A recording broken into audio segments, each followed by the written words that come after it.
ગુરુગાથા ભાગ 6 page number 272 આદરણીય મગનભાઈ છીતાભાઈ પટેલ એનો પ્રસંગ ચાલે છે. પેજ નંબર 273 ઉપર. હા, મગનભાઈ નિડર વ્યક્તિ હતા.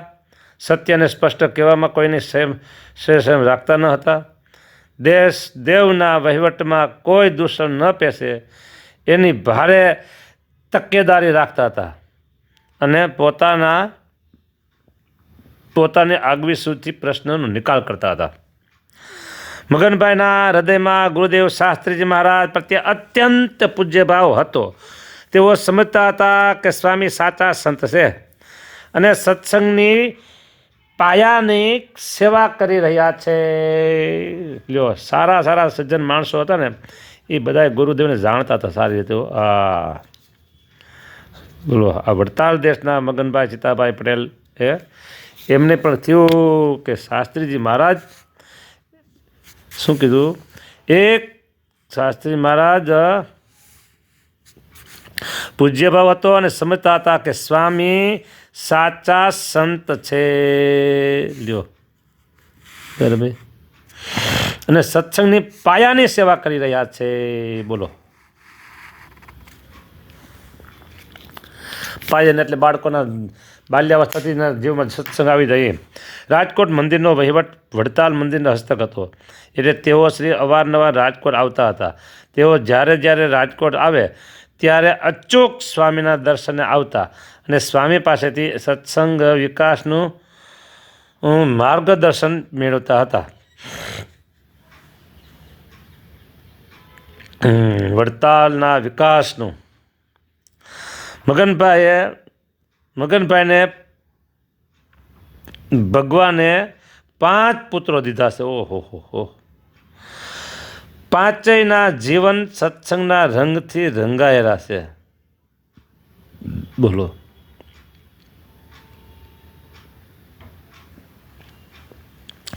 મગનભાઈએ પોતાના સુપુત્ર ચિમનલાલને ગુરુકુલ ભણવા મોકલ્યા હતા. ચિમનલાલભાઈ સ્વામી, પૂજ્ય ગુરુદેવ, પુરાણી સ્વામી વગેરે સંતોના કૃપાપાત્ર વિદ્યાર્થી હતા. તેઓ હાલમાં ન્યૂજર્સી અમેરિકા વસે છે અને ત્યાંના વડતાલ ધામમાં તન મન ધનથી સેવા કરે છે. મગનભાઈની જેમ જ વડતાલ દેશના અગ્રણી સત્સંગીઓ ચંદુભાઈ અમીન, ડાયાભાઈ, શંકરભાઈ વગેરે, ભુજના હરિભક્ત મૂળ પીજના, સુરતના શંકરભાઈ ત્રિકમભાઈ પટેલ, પછી આવે છે ડભાણના ભીખાભાઈ સુતરિયા. સીધું ભીખાભાઈ સુતરિયા. આ નામ ભીખાભાઈ ઝવેરભાઈ પટેલ એમ બોલવાનું હતું. બોલું ભીખાભાઈ સુતરિયા મગજમાં બેસી ગયું છે ને, ફિક્સ થઈ ગયું છે. મગનભાઈની જેમ જ વડતાલ દેશના અગ્રણી સત્સંગીઓ ચંદુભાઈ અમીન, ડાયાભાઈ શંકરભાઈ પટેલ, મૂળ પીજ, હાલ સુરતના શંકરભાઈ ત્રિકમભાઈ પટેલ, પ્રમુખ શ્રી વડતાલ ટેમ્પલ બોર્ડ, ડભાણના ભીખાભાઈ ઝવેરભાઈ પટેલ, પ્રમુખ શ્રી વડતાલ ટેમ્પલ બોર્ડ,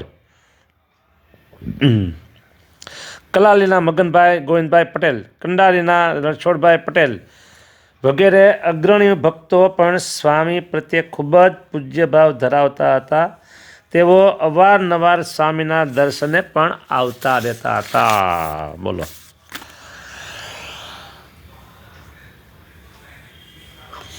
મજાની વાત છે ને. પણ મજાની વાત તો જ કરવાની હોય ને.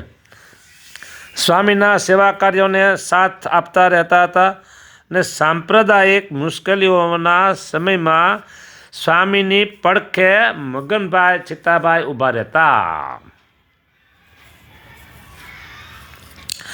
સ્વામીના હૃદયમાં પણ ગુરુકુલ અને સંપ્રદાય વચ્ચે સેતુ બંધાઈ રહે સેતુ બંધાઈ રહે એ મહત્વનું હતું. આ બધા સમજુ હરિભક્તોએ સેતુને સુદૃઢ કરવામાં સહાયભૂત હતા. સાથે સાથે સ્વામીના સાનિધ્યથી આ ભક્તોના અંતરમાં સત્સંગની સાચી દિશા સુસ્પષ્ટ થતી હતી. જો હવે આવે છે હરિભક્તોના હૃદયમાંથી નીકળેલા અનુભવના શબ્દો. હા,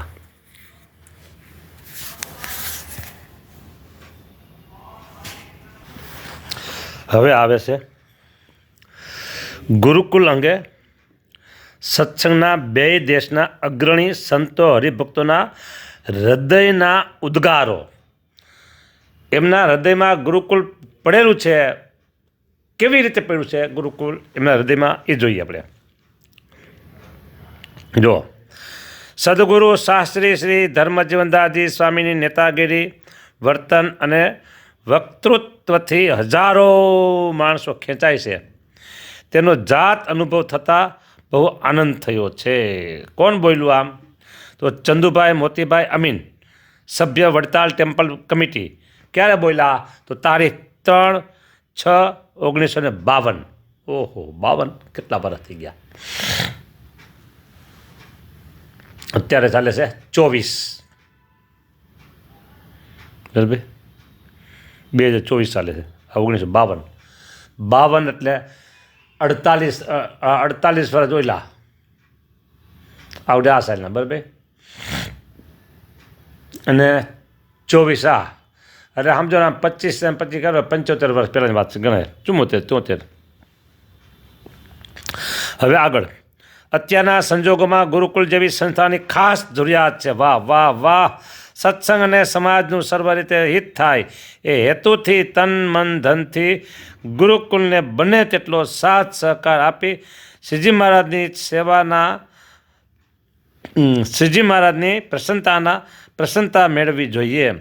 શ્રીજી અને મોટા સંતોએ સ્થાપન કરેલ મંદિરો અને સત્સંગને કાયમ આબાદ રાખી ઉન્નતિ કરવી હોય તો ગુરુકુળ જેવી સંસ્થાઓને પણ પોષણ અને પ્રોત્સાહન આપવા જ જોઈએ. કોણ બોલ્યું? ભીખાભાઈ ઝવેરભાઈ પટેલ. ક્યાંના? દબાણના. ક્યારે બોલ્યા? તેઓનું શું હોદ્દો છે, પદ છે? તો કે temple committee, Vadtal temple committee. ક્યારે બોલ્યા? તો તારીખ 7/1/1954. 56 વર્ષથી 46 વર્ષથી અને 23 આ મારો ટોટલ 23-24. હવે આગળ સત્સંગીના બાળકોનું વર્તન, ધર્મ પ્રત્યેની લાગણી તથા સેવાભાવ જોઈ અમારા મનમાં આ સંસ્થા વિશે ઘણી જ ઊંડી છાપ પડી છે. હર કોઈ ગૃહસ્થ આ સંસ્થાને મદદ કરે એવી શ્રી હરિ પ્રત્યે પ્રાર્થના. વાહ, આપી દીધો ટાઈમ. કોણ બોલે છે? વડતાલ ટેમ્પલ કમિટી બોર્ડના સભ્યો દયાભાઈ શંકરભાઈ પટેલ, શંકરભાઈ ત્રિકમભાઈ પટેલ. ક્યારે બોલ્યા? વાત આપો તારીખ. તો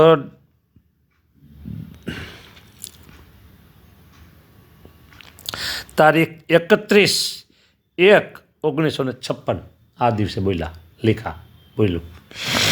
આગળ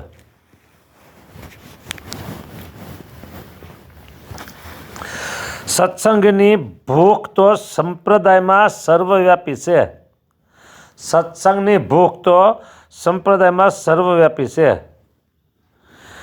તેમાં પણ અંગ્રેજી કેળવણીની અસર નીચે આવેલાઓને ભૌતિકવાદના રંગથી રંગાણા ન દે અને નાસ્તિકતાની નાગચૂડમાંથી છોડાવી મુમુક્ષોને શ્રીજી સ્થાપિત ધોરણમાં પ્રસ્તાવ રાખી સ્થાપિત ધોરણોમાં રાખી તે સર્વને દેવ, આચાર્ય, સંત, હરિભક્તોને વિશે સદબુદ્ધિવાળા કરે એવા સત્સંગની દુર્લભતા તો એથી પણ વિશેષ છે. તેવા સત્સંગની ભૂખ ધર્મ ધોરણધર આચાર્યશ્રીની પ્રેરણા અને શુભાશીર્વાદ સદગુરુ શાસ્ત્રી શ્રી ધર્મજીવનદાસજીએ ગુરુકુળ દ્વારા સંતોષી છે. હતી નહીં છે. હા,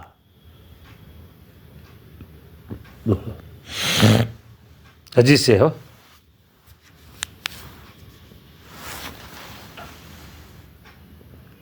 મણિલાલ લક્ષ્મીદાસ ભાલજા, એડવોકેટ, અમદાવાદ, તારીખ 30/5/1956. હજી આગળ. આજે રાજકોટ સ્વામિનારાયણ ગુરુકુળમાં હું બીજી વખત આવ્યો. વાહ! પહેલી વખત 10 વર્ષ ઉપર આવેલો. તેના કરતાં આ સંસ્થાનો ઘણો વિકાસ સારી દિશામાં થયેલો જોવા મળે છે.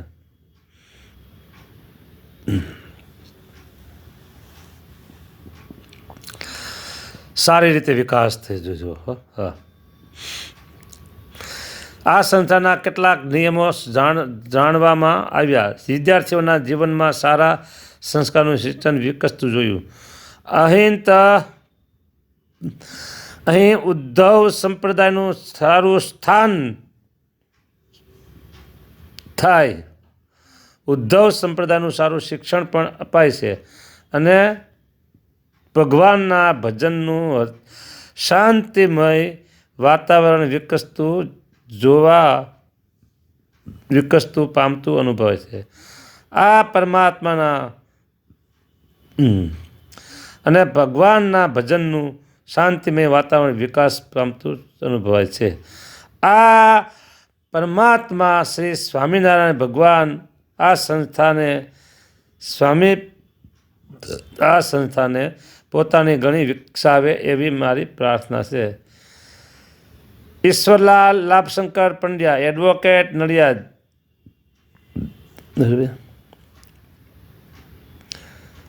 અને રણછોડભાઈ યુ સ્વામિનારાયણ, એડવોકેટ, અમદાવાદ, તારીખ 23/2/1969. હવે આગળ જોઈએ. અત્યારના જમાનામાં વિદ્યાલયો, ગુરુકુલોની ક્યાંય ખોટ નથી, પણ આપણું રાજકોટનું સ્વામિનારાયણ ગુરુકુલ એથી કંઈક વિશેષ છે. આ સંસ્થા સત્સંગ, સંપ્રદાય અને સમાજ અને દેશની સેવા કરે છે.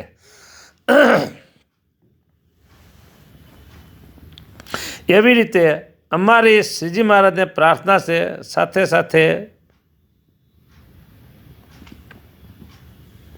આવા કાર્યોની ઉત્તમ સફળતા બદલ આપ શ્રીને સહસ્ત્ર ધન્યવાદ અને ધન્યવાદ છે.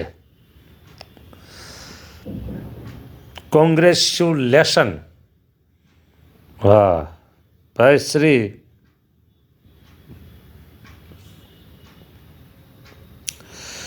કોણ બોલ્યું?